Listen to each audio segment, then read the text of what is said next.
welcome to Crohn's Chronicles. So today I'm going to continue my Crohn story part 2. So as I said, I went to this new hospital, a new city. The doctors there saw me and they advised a colonoscopy first, and this time it was a relapse again.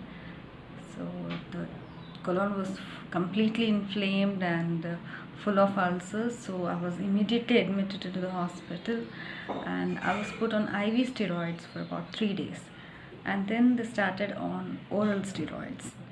They advised other routine blood tests and a stool test, and one special stool test in order to rule out a very common infection in Crohn's disease, which is a Clostridium difficile infection.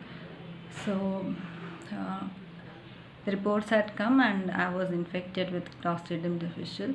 So they put me on antibiotics which were specific to that bacteria, and I was on all other antibiotics which were supposed to control my fever, my diarrhea. Then coming to my abscess, the pain in the perianal area. So I told them that the pain is horrible. The pain was even more horrible now because I couldn't even stand straight. I had to bend down completely, and only then I could go to the bathroom, or even if I had to get up from the bed. It was such a difficult thing for me. It was so painful. I recall those days. Whenever I recall those days, it's, oh God, I never want to be in that pain ever again in my life. But then it's Crohn's and it's full of surprises. You never know when you would have a flare up. So what they did about this abscess was they advised for a radiological intervention. So I went to this radiologist and she, under ultrasound guidance, aspirated the pus, and it was like around 13 ml of pus was aspirated, and then it was sent for cultured and sensitivity tests. And in the culture I was confirmed to be having a fungal infection, a candida infection, and so I was put on this antifungal injections which had lasted for about 14 days. So this injection was called as amphotericin B, and the side effect of the injection was that you would lose a lot of potassium from your body. As it is, I was having diarrhea and I was already losing all my electrolytes, and they were being replaced through daily IV fluids. And now again, because of this drug, I was going to lose even more of potassium. So along with this drug, I was also put on IV infusion of potassium.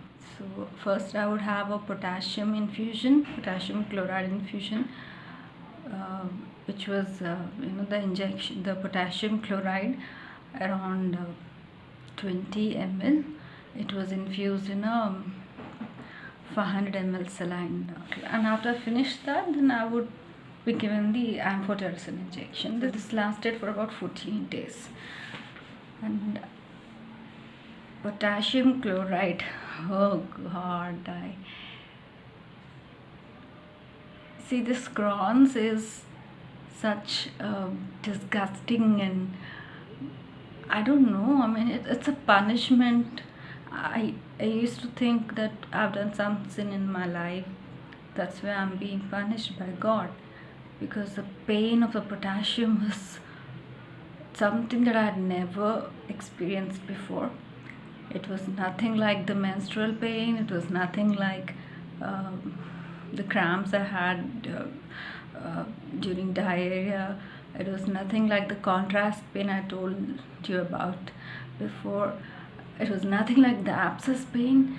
This was something else. I mean, it's as if an acid was being infused into my veins. So as long as the injection was being was entering into my veins, I used to have severe, horrible, terrible. I don't know what else adjectives I have to use to describe that pain. I used to tell my parents, uh, no, I don't want to live anymore. If this is what I'm going to get, and for next 14 days, then please, I don't want to live this kind of life. My whole hand was burning, paining.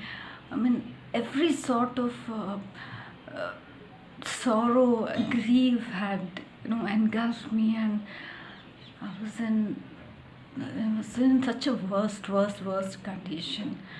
And as I said, I used to pray to God, so please, why do you want to kill me every day, giving this injection and that pain?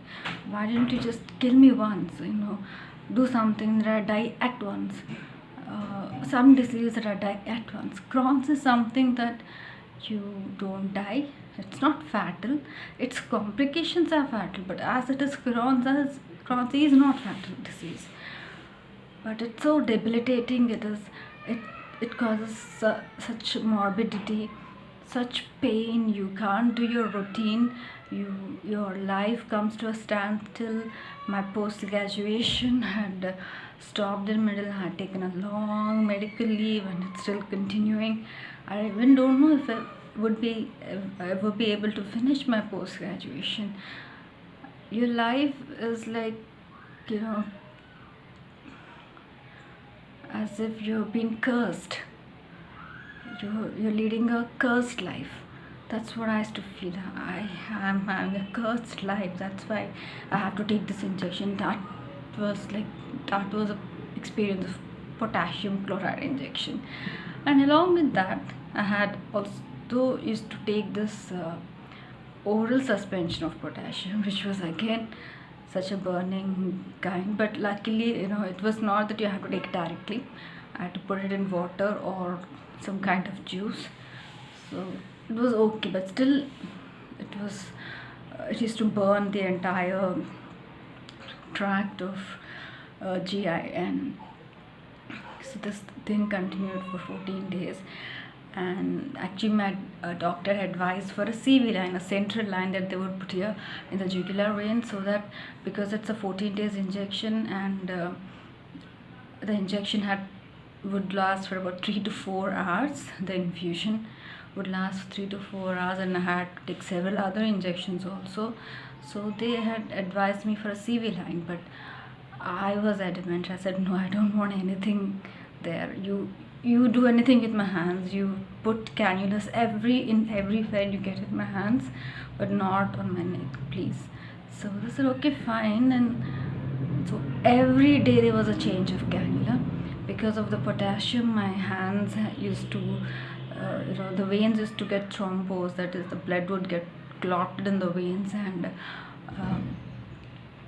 the whole hand would swollen up, and the whole hand would swell and pain. There was so much of pain. So the catheter wasn't working any longer. So they had to change it every day or every alternate day. So I had, in these 14 days, I think I had change of about 8 cannulas only in these 14 days. After finishing my last injection, only then I was discharged from the hospital. And then I was also put on ATT, that is anti-tuberculosis treatment. They did all sorts of investigations to find out if I was having tuberculosis infection. We did a MON2, we did a X-ray, chest X-ray, we did abdominal X-ray, we did CT, and a few other blood tests to confirm tuberculosis infection. But luckily there was no foci of tuberculosis in my body anywhere.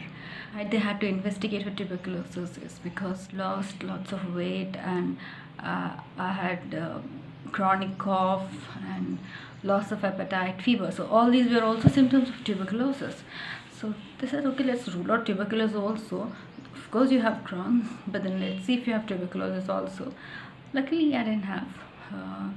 I'm saying I'm lucky because having another disease along with the already suffering chronic disease is obviously unlucky. So that's the reason I say I was lucky to not have tuberculosis. Uh, not have tuberculosis. No offense to tuberculosis patients.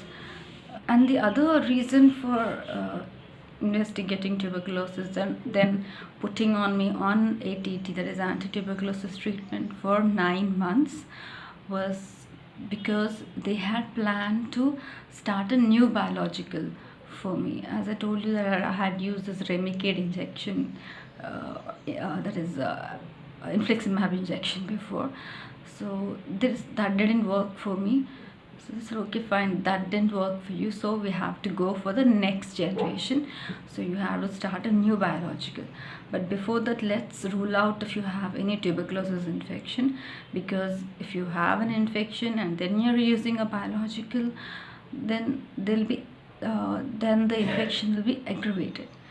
So before starting on your biological, you have to be free of tuberculosis. So even though you don't have tuberculosis infection anywhere in your body, according to your investigations, still will put you on the anti-tuberculosis treatment. So as to safeguard us against tuberculosis. So as to just make sure. I was discharged from the hospital. I was again doing good, and because of steroids again I put on lots of weight. I was weighing 33 at the time of admission, and by the time I shifted back to my city after finishing the treatment and all, I was 57 kgs, and I was doing good and all. I had finished my ATT 9 months course, and then I went for a follow-up back to the city. Then I was started on the biological, as they said before. The new biological name was adalimumab, and it's available with the name of Exemptia in our country. So I had taken this again. I had taken the induction dose, then the maintenance dose, and for about 1 year after starting this injection, I was free of abscess. There was no pus ever draining from that area, and there was no pain, so there was no fever. So I was having a very happy life for 1 year. I didn't have diarrhea. I was lethargic. I was not, my appetite had come down after stopping steroids.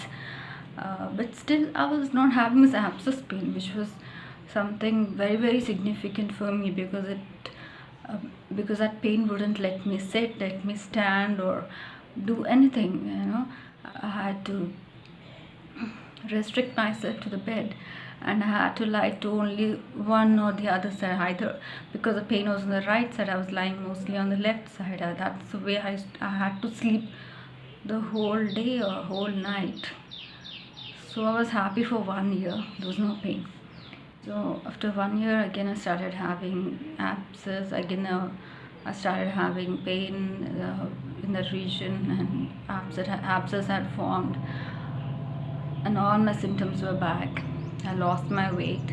Again I was back to around 35 kgs or something. So again I got admitted in the hospital, and that is what problem with Crohn's is, that you often get hospitalized, which is not good. You don't want to stay in the hospital. So I was in the hospital, and then the doctors were like, okay, what to do next now?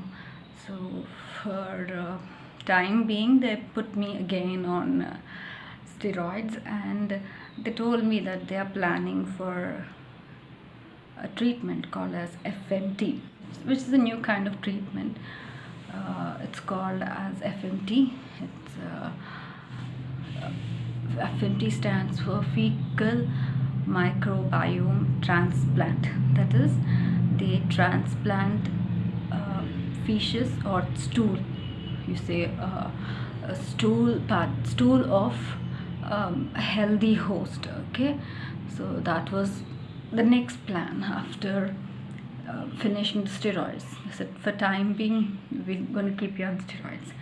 So again I was put on steroids, and as usual, everything, the same thing started, putting on weight and everything with steroids, and slowly when my steroids dose was being tapered, I started losing my appetite, started losing my weight.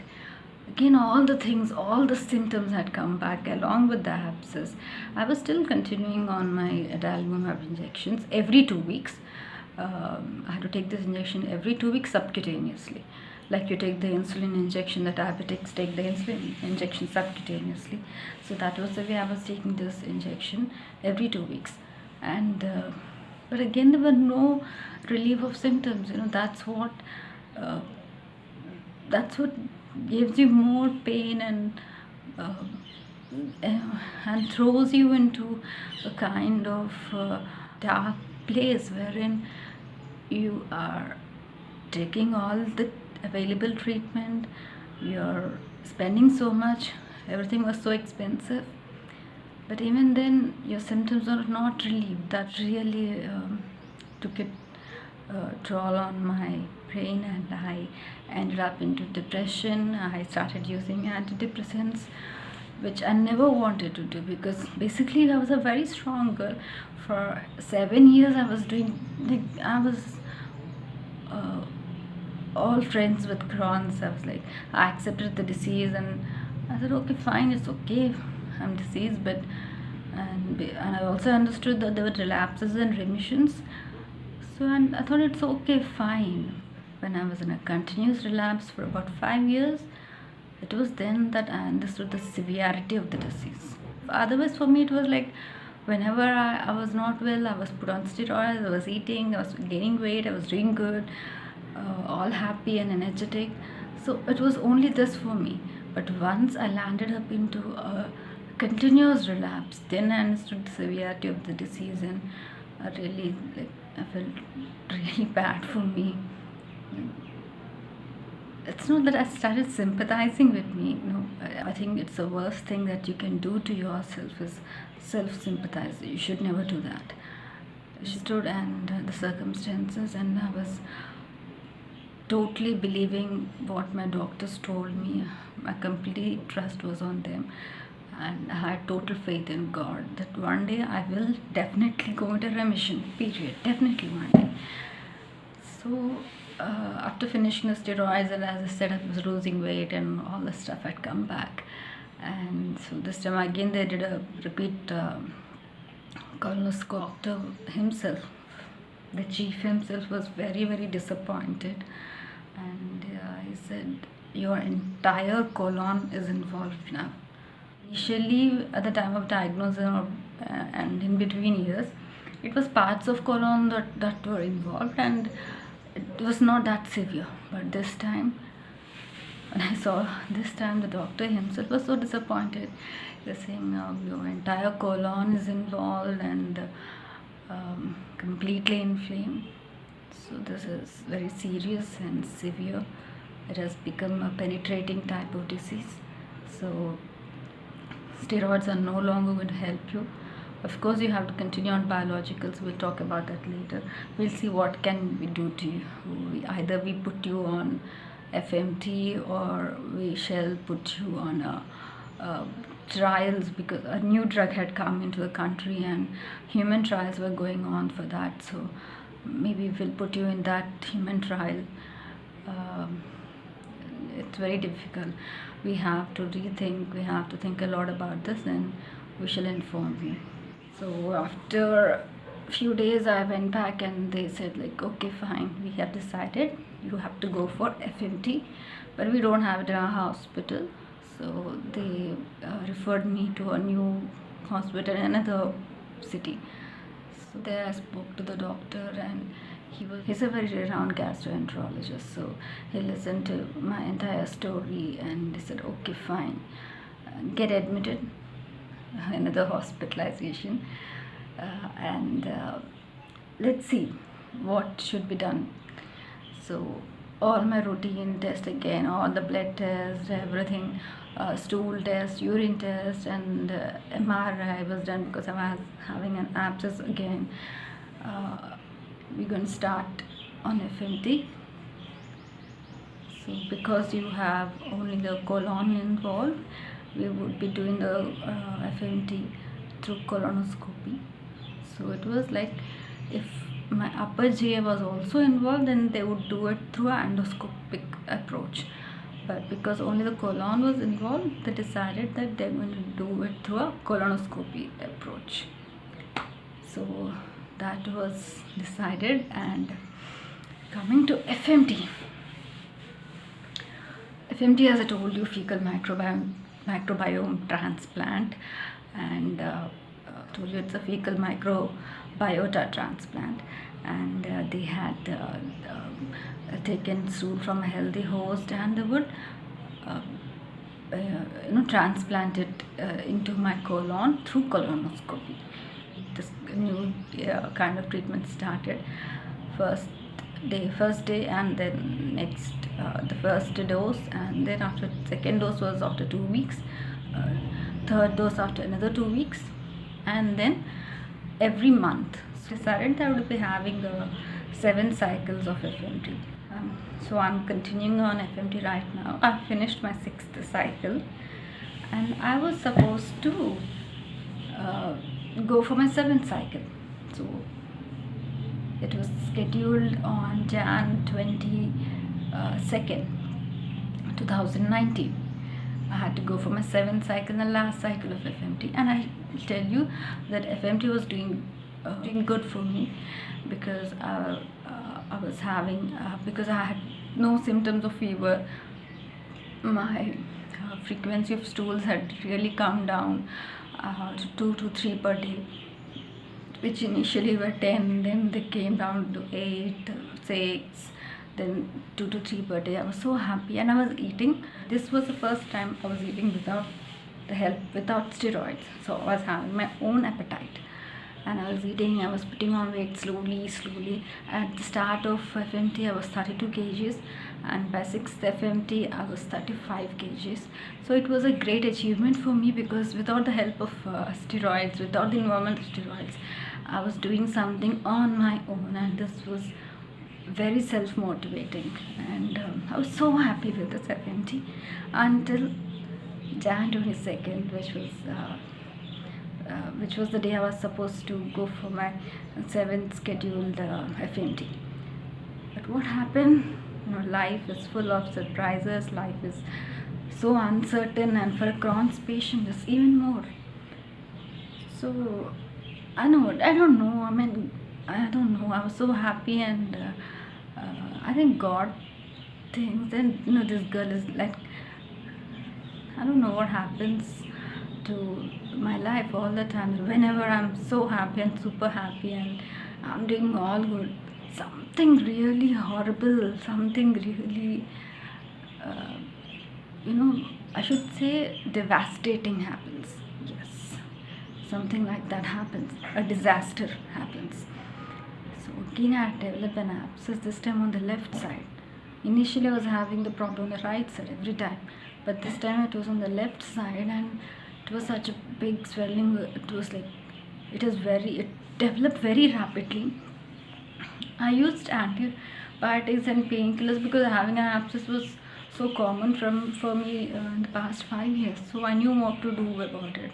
So I used to have this bath, I used to take antibiotics, but the pain would never, and I would take some painkillers, but then I was having swelling was only increasing day by day. And then I went back to the doctor, and he immediately admitted me. He called a surgeon, and the surgeon was like, oh God, okay, you have an abscess, we have to drain this. It's such a big abscess. Okay, first let's do MRI. So MRI was done, and again fistulas, this time on the left side, a new fistula, and a very complex, really very complex. That's what the doctors told me. It's grade 4 fistula. I don't know what all these grades mean, but they have gradings for fistula, and grade 4 is the last stage. So it was like you have cancer stage 4, like that. So it was grade 4 fistula for me. And so they decided for a surgery, and surgery was done immediately. And after the surgery, I spoke to the doctor, and he told me, "Why did you wait for so long? For what?" I said I was taking antibiotics because abscess was so common in my life. So I was taking antibiotics. I was waiting it to spontaneously drain, but it didn't happen. So I came to the hospital. I said, "Good, at least you came now." How much of pus was drained? 500 ml. I was having this 500 ml of pus in my anal area, and what was I doing all these days? I had kept a stock of it. That's what the doctor was saying. I kept a stock of it. I was like, "Look, why would I keep a stock of it?" So I waited for the antibiotics to work for 2 to 3 days, but they didn't. So I came to the hospital. Anyways, the surgery was done, and this is a fistulectomy was done. Because the surgery was around the anal area, there was loss of control of anal sphincter. So I had fecal incontinence, that is, I would pass stools without my knowledge. I wouldn't even know when I had passed stools. So this happened. I was discharged in 2 days and came back home. So the doctor advised me for daily dressings. I was operated on Feb 6th. It's March